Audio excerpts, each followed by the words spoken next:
in a special show of the influencers, I have with me somebody who has a following of more than about 4 million on YouTube and has been an influencer for quite some time. I have with me Be YouNick, which is actually standing for Nikunj Lotia. Hi, Nick. Thank you so much for joining us today. And it's a interesting name, Be YouNick. How did you come up with this? Firstly, I would like to say that we don't like being called influencer because my mom said that I'm a bad influence. I'm just joking. So a friend of mine suggested me this name. I used to follow this channel called Life According to Jimmy a lot, and a lot of people don't know that I already had a channel before being unique called Not So Funny, and it turned out to be exactly how the name was. Not at all funny. And then someone suggested me this name, which I felt like it's really nice because my name comes in it. It's also unique, and that's what my content is. It's generally unique. So yeah, got stuck. But that's interesting because, at this point in time, we're seeing so many content creators. We're seeing a boom of the whole content economy that's coming up. So I wanted to understand from your perspective in terms of how this whole world of content creation really works, and how do you know what your audiences want to really listen to or watch? I mean, I kind of do it very differently. What I feel is like I kind of make content which I would love to watch, and if I feel that if you're just thinking a lot about, it's not exactly the right way to go about it too. I'm just telling you my way. Is that if I feel that if you're too much into what my audience is, where is the demographics coming from, what kind of content is working, what's trending, and stuff like that, I feel that then you're doing a job. Then you might as well do a job.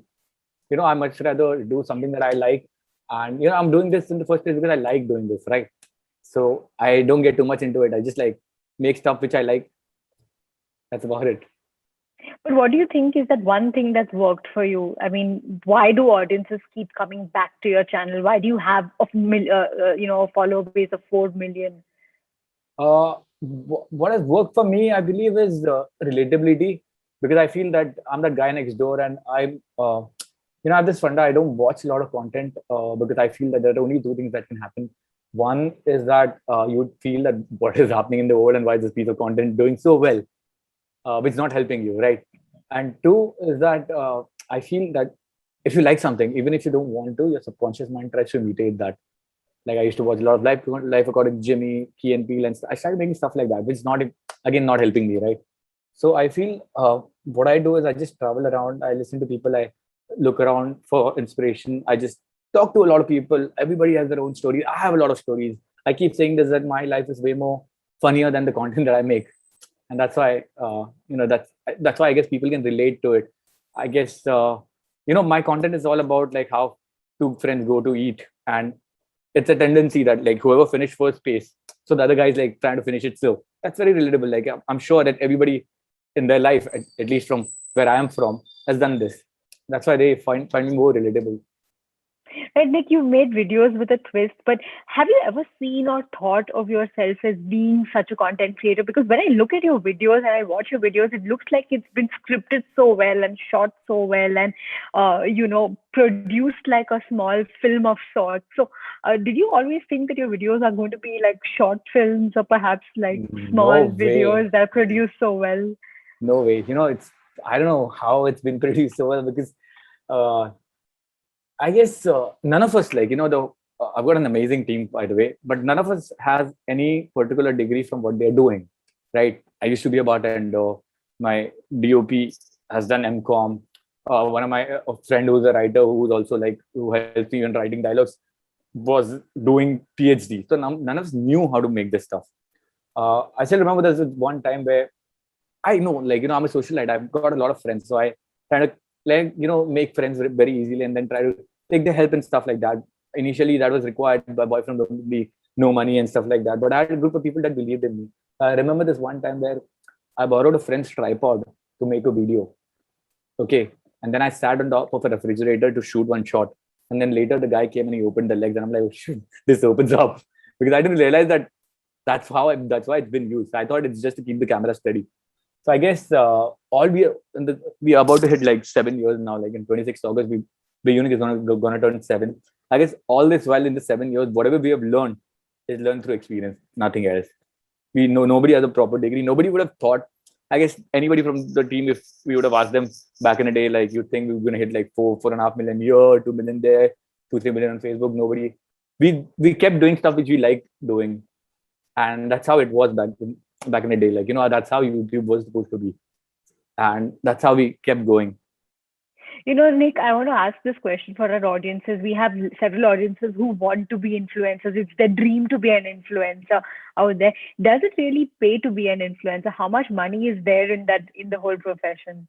Uh, See, it does pay. I'm sure a lot of people now they know that it does pay, but when we started out, it was not the thought that I want to get paid, I want to get rich, I want to do this, I want to buy stuff, I want to buy this out of it. Because I remember those times where YouTube used to send us for these things called speed dating with brands, where we used to make brands understand that why you should come to digital. Don't come to us, but just come to digital, because that's way more bigger than your college fest where you're sponsoring this stuff.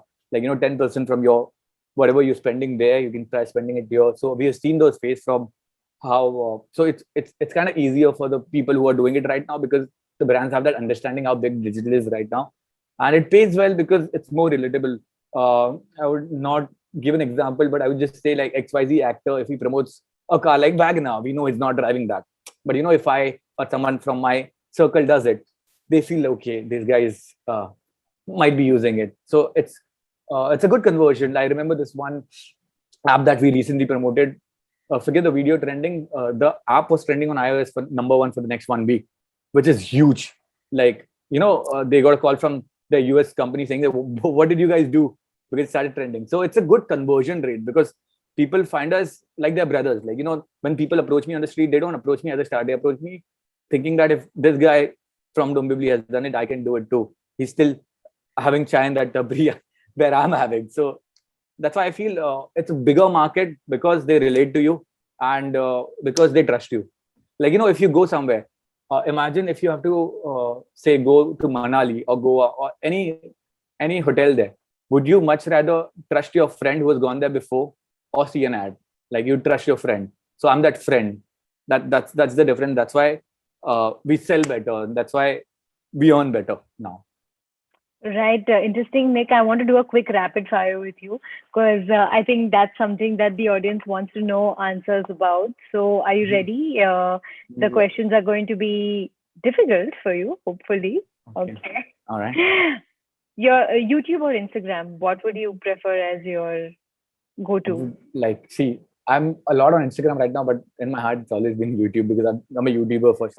That's what I still call myself, a YouTuber. Right. Comic timing, according to you, is? According to me, it's just be yourself. Like, if you have it in you, you get it. Right. If not a content creator, then? Bartender, man. I used to be a bartender. I still love doing it. So then, if you were a bartender and you still love doing it, is it tea, beer, wine, drinks? What is your go-to? I don't know if you've seen my stuff. Like, Instagram bio says that it's either time for chai or beer. So, yeah. So then chai or beer, what would you pick? It depends on the time. What time is it right now? It's chai time, yeah. Okay, what would you describe as your perfect cup of tea? Perfect cup of tea is cutting, and it's not even a cup. It's that cutting glass which has a cutting end, and Maharaj should make it, nobody else. Okay. What is your favorite meal? Vada pav. I own a food truck in San Francisco which sells vada pav, right? Spoken like a true Mumbaiker out there. Okay. If not a human, then what? It's not a human. Yeah. And probably an alien. Okay. What games did you play as a child? Your favorite game? See, I'm a huge football buff. I've played for different clubs, different colleges. But if you have to describe just as a child, I would love Kho. Okay. One subject in the school syllabus which you thought was unnecessary? Everything, to be honest. Anything that I've done in school is not helping me right now. I wish they would have covered a lot more than what it was covered. Okay, 3 things about Nick that people don't know. Oh, damn. I watch a lot of rap battles, by the way. That's one I think they don't know. They don't know. The life book. I'm sure you don't know. I have a lot of hat collections. So So I've traveled a lot, and every country that I go, I make sure I buy a hat from there. That's one more thing. And third thing is, uh, yeah, my uh, my new YouTube channel, which is about blog, is coming out right now. So certain promotion there. If you were to collaborate with somebody, I know you do a lot of collaborations out there. So the top Mhm. three collaborators that you would like to do. I've done a lot of collaboration. I've been in LA. I've almost like kind of lived with them. But all those people who I wanted to, I've never been collaborate with. One is Life According to Jimmy. Second one is Key and Peele, and Dave Chappelle, if possible. Okay. If you had to live in one city for the rest of your life, which city would it be? I wouldn't even say Mumbai. I'd say Dombivli.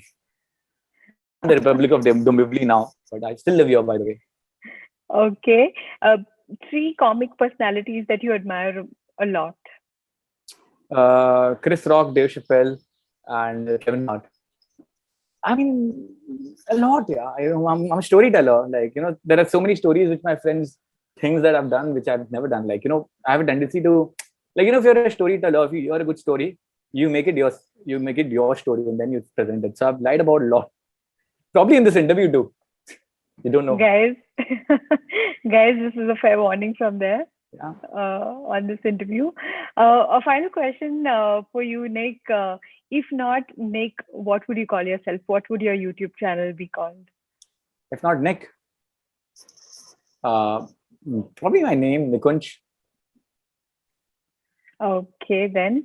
And you perform very well on your rapid fire. Unfortunately, I don't have any coffee hampers to give you, but I wouldn't have taken it too. I don't know if you know.